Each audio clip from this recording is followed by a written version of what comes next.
Guys, आपने कभी सोचा है कि हमारी ज़मीन के अंदर, मिट्टी के अंदर जो जमी हुई बर्फ़ होती है वो कितनी ज़रूरी है, और अगर वो पिघल जाए तो क्या होगा? नहीं ना? तो चलिए आज बात करते हैं परमाफ्रॉस्ट के बारे में। क्या आपने कभी परमाफ्रॉस्ट सुना है? सो गाइज, परमाफ्रॉस्ट क्या है? परमाफ्रॉस्ट ज़मीन के उस हिस्से को कहते हैं जो कम से कम पिछले 2 साल या उससे भी ज़्यादा समय से जमा हुआ हो, लगातार जमा हुआ हो।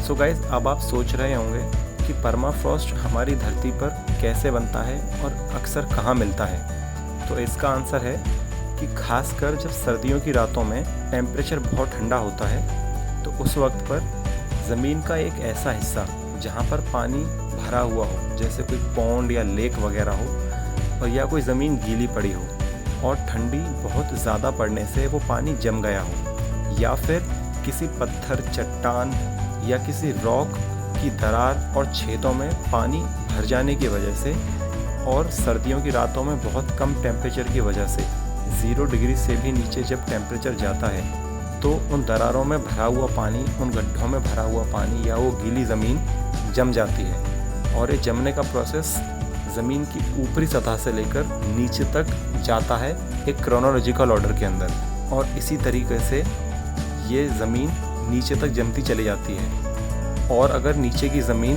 आने वाले 2 साल तक जमी रहे या उससे लंबे समय तक, तो उसी को परमाफ्रॉस्ट कहते हैं। तो गाइज़, ये तो हो गया कि परमाफ्रॉस्ट कैसे बनता है।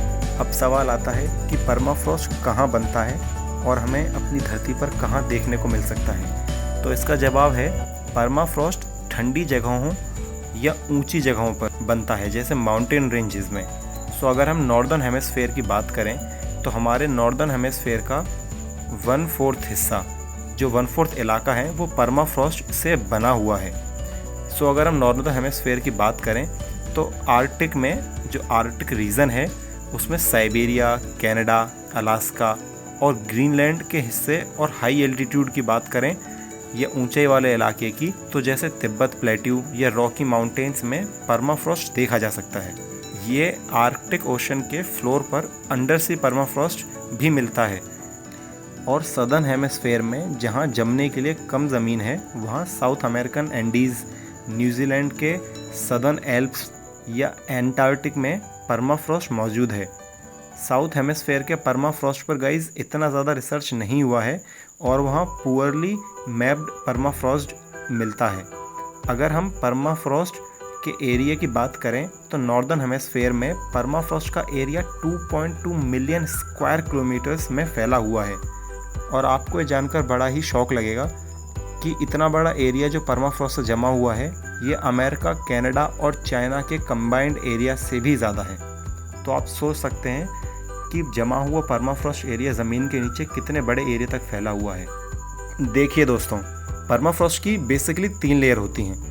First layer is active layer, दूसरी परमाफ्रॉस्ट और तीसरी अनफ्रोजन ग्राउंड। सो सबसे पहली बात अगर हम एक्टिव लेयर की करें, so guys, active layer basically ज़मीन की वो ऊपरी सतह होती है जहाँ पर हम रहते हैं। हमारे साथ यहाँ पे जीव जंतु, जानवर भी पलते हैं, और साथ में पेड़ पौधे भी उगते हैं, और नॉर्मल इंफ्रास्ट्रक्चर भी यहीं पर बना हुआ होता है। यही वो ऊपर की एक्टिव लेयर होती है जो कि सर्दियों में जमती है, लेकिन गर्मियों में बर्फ़ से मुक्त हो जाती है या बर्फ़ से हल्की हो जाती है, और सर्दियों में फिर से जम जाती है। So guys, active layer basically 10 inch से लेकर 5 मीटर तक हो सकती है। फिर परमाफ्रॉस्ट की लेयर आती है जो 1 मीटर से लेकर 1500 मीटर तक हो सकती है। सो गाइस, बेसिकली होता क्या है कि सर्दियों में तो एक्टिव लेयर भी जम जाती है, और इस ज़मीन का ठंडा होना नीचे जमे हुए परमाफ्रॉस्ट को एक दोस्त की तरह काम करता है। मेरे कहने का मतलब ये है कि एक्टिव लेयर जब सर्दियों में फिर से जमती है तो ये नीचे का परमाफ्रॉस्ट में एडिशन देता है, जो कि हमारी ज़मीन के लिए अच्छा है। लेकिन गर्मियों में यही ऊपर की लेयर पिघलती है और गर्मी का हिस्सा कुछ नीचे तक पहुंचता है, जिससे कि अंदर का परमाफ्रॉस्ट ऊपर की सतह पर से पिघलने लग जाता है। इसकी वजह से दोबारा सर्दियों के आने पर ये लेयर फिर से नहीं बढ़ पाती है, क्योंकि आज के टाइम पर ग्लोबल वार्मिंग की वजह से यह परमाफ्रॉस्ट की लेयर और ऊपर की एक्टिव लेयर का गैप बढ़ता जा रहा है। सो गाइस, अब हम बात करते हैं परमाफ्रॉस्ट की। सो जैसा कि मैंने आपको थोड़ी देर पहले बताया था कि परमाफ्रॉस्ट की लेयर 1 मीटर से 1500 मीटर तक हो सकती है, और परमाफ्रॉस्ट के नीचे जहाँ पर परमाफ्रॉस्ट ख़त्म होता है ऐसी ज़मीन होती है जो कि बर्फ़ नहीं होती है, उसके नीचे फिर से मिट्टी होती है। और इसके पीछे का कारण ये है कि हमारी धरती की कोर ज़मीन को नीचे से इतनी गर्मी देती रहती है कि परमाफ्रॉस्ट के नीचे की ज़मीन कभी बर्फ़ बन ही नहीं पाती है। सो गाइज़, यहाँ तक तो हमारे परमाफ्रॉस्ट का एक्सप्लेनेशन हो गया, लेकिन अब आती है सबसे इम्पॉर्टेंट बात कि परमाफ्रॉस्ट आखिर हमारी ज़मीन के लिए इम्पॉर्टेंट क्यों है। सो देखिए, आप ऑर्गेनिक मैटर के बारे में तो जानते ही होंगे। ऑर्गेनिक मैटर वो मैटर होता है जो कि बायोडिग्रेडेबल होता है, मतलब कि जब किसी जीव की मृत्यु होती है या कभी पेड़ पौधे मरते हैं तो ये सब चीज़ें बायोडिग्रेडेबल होती हैं और हमारे एटमॉस्फेयर को, हमारे वातावरण को और ज़मीन को कोई नुकसान नहीं पहुंचाती हैं और बड़ी ही आसानी से ज़मीन के अंदर मरने के बाद में घुल मिल जाती हैं। पर दोस्तों, ऐसा सिर्फ उन जगहों पर होता है जहां ज़मीन ठंडी या बर्फ़ से ढकी हुई नहीं होती है। जी हाँ, मतलब कि नॉर्मल ज़मीन। पर परमाफ्रॉस्ट के केसेस में ऐसा नहीं होता। परमाफ्रॉस्ट की बर्फ़ के अंदर 1700 billion tons of organic matter दफन है आज भी, जो पूरी दुनिया की ज़मीन में दफन ऑर्गेनिक मटेरियल का हाफ है। ये इतना ज़्यादा है, इस बात का अंदाज़ा आप इससे लगा सकते हैं कि पूरी दुनिया के फॉरेस्ट और फॉसिल फ्यूल से ज़्यादा कार्बन परमाफ्रॉस्ट में है। तो आप लगा सकते हैं कि हमारा परमाफ्रॉस्ट एटमॉस्फेयर को बचाने में कितनी बड़ी भूमिका निभा रहा है। पूरे एटमॉस्फेयर के अंदर मौजूद कार्बन डाइऑक्साइड और मीथेन का जस्ट डबल हिस्सा परमाफ्रॉस्ट के अंदर आज भी जमा हुआ है। सो गाइज, अब आती है बात परमाफ्रॉस्ट थॉइंग की। थॉइंग इज़ इंग्लिश वर्ड जिसका मतलब होता है पिघलना। जब टेम्परेचर 0 डिग्री सेल्सियस से ऊपर जाता है तब परमाफ्रॉस्ट पिघलने लगता है, और ये शुरुआत होती है ऊपर की एक्टिव लेयर से, और ये काम बहुत तेज़ी से होता है जिसके बहुत ही भयानक और नुकसानदेह परिणाम होते हैं। सो अगर हम बात करें इफेक्ट ऑफ थॉइंग की, so guys let's see it. So guys, जब परमाफ्रॉस्ट की बर्फ़ एक्टिव लेयर के बार बार गर्म होने की वजह से नीचे तक पिघलती है तो आखिर में बचता है सिर्फ पानी और गीली मिट्टी। सो बताते हैं कि जो जीव जंतु और पेड़ पौधे परमाफ्रॉस्ट के बनते टाइम मर गए थे और ज़मीन पर गिर जाने की वजह से सड़े नहीं थे क्योंकि वहाँ परमाफ्रॉस्ट जमा हुआ था, वो डिकम्पोज नहीं हो पाए थे। लेकिन आज जब वहाँ से परमाफ्रॉस्ट पिघल चुका है और वहाँ सिर्फ पानी और मिट्टी बचे हैं तो उन्होंने फिर से पिघलना शुरू कर दिया है। और ऐसा एक जगह पर नहीं, दुनिया के हर कोने में होने लगा है, चाहे वो कितना भी ठंडे से ठंडा इलाका क्यों ना हो।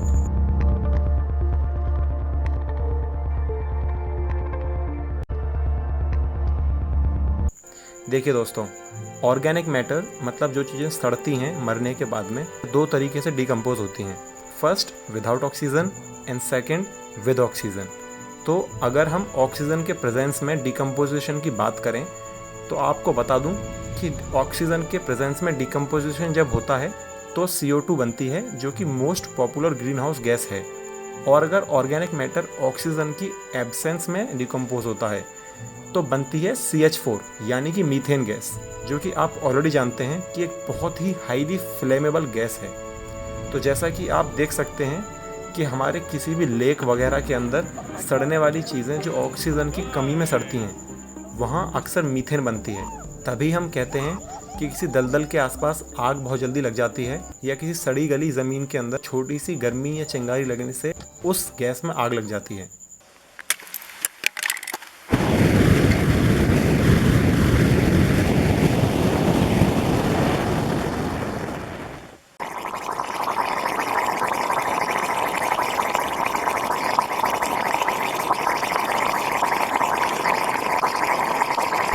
लेकिन चिंता की बात यह नहीं है कि वो जल सकती है। The real reason of concern is that permafrost में बर्फ़ पिघलने के बाद पानी रह जाता है, जिससे उसके अंदर जो ऑर्गेनिक मटेरियल है वो ऑक्सीजन की एब्सेंस में मीथेन प्रोड्यूस करते हैं। और आपको बता दूं कि मीथेन बहुत ज़्यादा पोटेंट ग्रीन हाउस गैस है, जो कि खुद कार्बन डाइऑक्साइड मतलब कि CO2 से 25 गुना ज़्यादा नुकसानदायक है।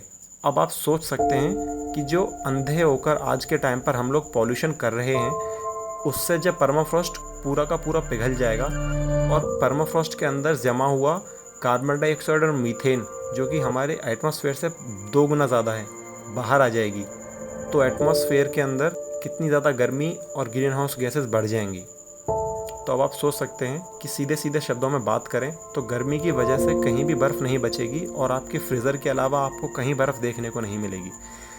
और अगर इन सब के बाद जो एक्सट्रीम रैपिड कंडीशंस क्लाइमेट की बनेंगी उन सब से आप बच भी गए तो बाढ़, सूखा, तूफान, बिजली, साइक्लोन, इन सब चीज़ों से बचना बहुत मुश्किल हो जाएगा।